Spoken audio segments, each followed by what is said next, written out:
আসসালামু আলাইকুম, hi guys. আশা করি সবাই ভালো আছেন। ফুল যতক্ষণ গাছে ফুটে থাকবে তার সৌন্দর্য দ্বিগুণ হারে বেড়ে যায়।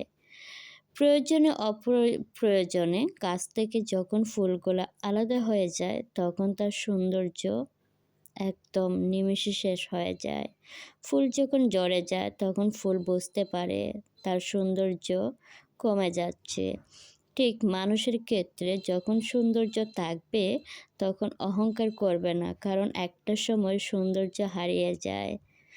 ফুলের সৌন্দর্য যখন ফুলগুলা ঝরে যাওয়ার পরে হারিয়ে যায়, মানুষের সৌন্দর্য একটা সময় পর ঠিকই হারিয়ে যায়। তা নিয়ে কখনো অহংকার করা একদমই ঠিক নয়। অহংকার মুক্ত নিজেকে রাখবেন, কারণ রূপের অহংকার করা মোটেই ঠিক না।